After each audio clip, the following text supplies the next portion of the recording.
అని తీసేసేకి లేదు, మనం జాగ్రత్తగా గమనించుకోవాలా. పెద్దలు సిగరెట్లు తాగుతా అంటే వీళ్ళు సిగరెట్ గంజా ఇవి విడిగా దొరుకుతున్నాయమ్మా. కాబట్టి వీటి విషయంలో సిగరెట్ అలవాటు కానీ మందు అలవాటు కానీ మనము చిన్నప్పటి నుండే 10th క్లాస్ వరకు జాగ్రత్తగా మనము చూసుకోవాలన్నమాట. మన పిల్లలకి రాకుండా అటువంటి వాళ్ళ జతల్లో కూడా పంపించకూడదు. ఫ్రెండ్స్ తిరుగుతూ అంటారు కొంతమంది స్కూల్ ఎగ్గొట్టేసి, అట్లా పిల్లల జతంలో కూడా తిరగకూడదు. మన పిల్లోడు స్కూల్ పోయినాడా లేదా, మళ్ళీ ఏమైనా మధ్యలో వెనక్కి వచ్చేయడం తిరుగుతున్నాడా అనేది కూడా గమనించుకోవాలా. ఇది చాలా చాలా జాగ్రత్తగా వినాల్సిన విషయం అన్నమాట. ఆడపిల్లలైతే ఆడపిల్లలు జాగ్రత్తలు పాటించాలా, మగపిల్లలైతే వీడేమైనా చెడు అలవాట్లకు అలవాటు పడతాడా, మన కొడుకు చెడు అలవాట్లు బాధ పడితే మనకే కదా బాధ. కాబట్టి మొక్కలోనే తుంచేస్తే అది రాదనమాట. మన పక్కన పిల్లలు ఎవరైనా చెడు అలవాట్లకు పోతుంటే కూడా మన ఫ్రెండ్సే కదా, వాళ్ళకు కూడా చెప్పడంలో తప్పు లేదు. ఎందుకంటే అందరు బాగుంటేనే కదా వాళ్ళని చూసి రేపొద్దున మన పిల్లలు నేర్చుకునే అవకాశం ఉంటుంది. కాబట్టి పిల్లలు ఎవరు కూడా చెడు అలవాట్ల బారిన పడకుండా మనము చిన్న వయసు నుండే జాగ్రత్త తీసుకోవాలి. వాళ్ళు టీవీలో ఎటువంటి విషయాలు చూస్తున్నారు, ఈ ఫైటింగ్ మగపిల్లలు ఏం చేస్తారంటే ఫైటింగ్స్ అన్ని చూస్తారు, అట్లా ఫైటింగ్ చేయాలా అని రెడీ అయిపోతారు పిల్లలు. అట్లే చేయాలా హీరో లాగా.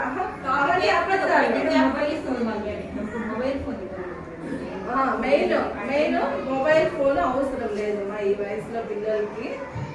ఏమన్నా కూడా ఇప్పుడు అంత నెట్ వస్తున్నది, టీవీలో కూడా లెసన్స్ ఏమన్నా కావాలంటే టీవీలోనే పెట్టించేయండి. ఫోన్ ఎవరు పిల్లలకి ఇవ్వద్దండి. ఆ ఫోన్లలో ఏవో గేమ్స్ ఉంటాయి, ఒకరినొకరు చంపుకునేదంట.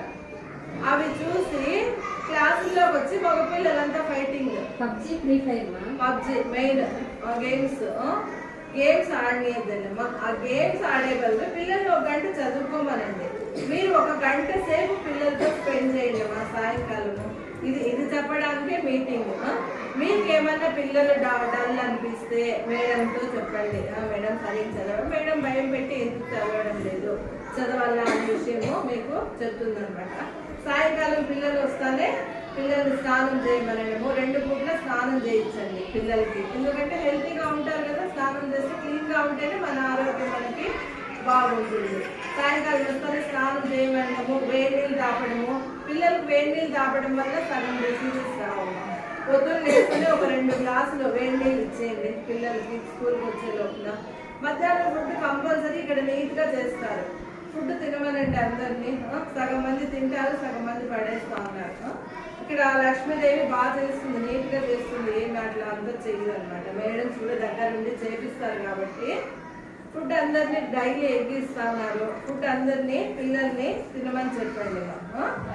ముఖ్యంగా వేడి నీళ్ళు ఇవ్వండి పిల్లలకి. ఇప్పుడు చలికాలం కదా, వేడి నీళ్ళు తాగడం వల్ల సగం డిసీజెస్ రావు అనమాట. అర్థమైందమ్మా? ముఖ్యంగా పిల్లలకి చెడు స్నేహాలు లేకుండా మనము చూసుకోవాలమ్మా. అది చాలా చాలా చదువుతో పాటు చాలా మనం అబ్జర్వ్ చేయాల్సిన విషయం. మన పిల్లలు ఎట్లా చదువుతున్నారు, ఎవరు జత పడుతున్నారు అనేది ఇంపార్టెంట్. మంచి పిల్లలు అయితే ఆ పిల్లలతో పాటు మన పిల్లలు ఇంప్రూవ్ అయిపోతారు. సరిగ్గా చదవని పిల్లలు ఇంకా ఏదైనా అలవాటు ఉన్న పిల్లలు జతలు పట్టినారనుకో మన పిల్లలు కూడా అలాగే తయారవుతారు.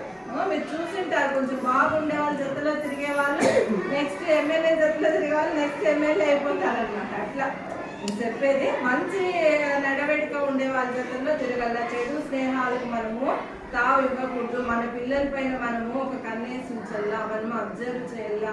మా పిల్లలు మంచోళ్ళే అనే భావంలో ఉండకూడదు. మనము జాగ్రత్త తీసుకోవడము మంచిది.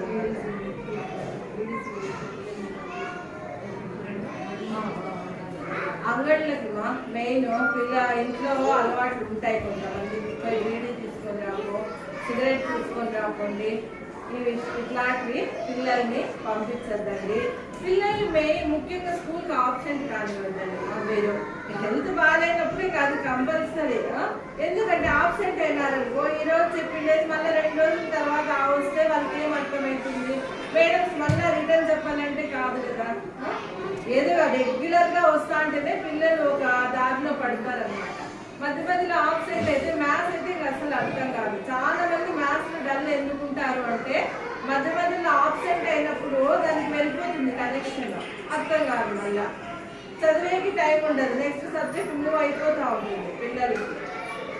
కాబట్టి మీరు వీలైనంత పిల్లలు ఆబ్సెంట్ కాకుండా చూసుకోండి. మేడం ఎప్పుడైనా మీటింగ్ పిలిచినప్పుడు రాండి అందరూ.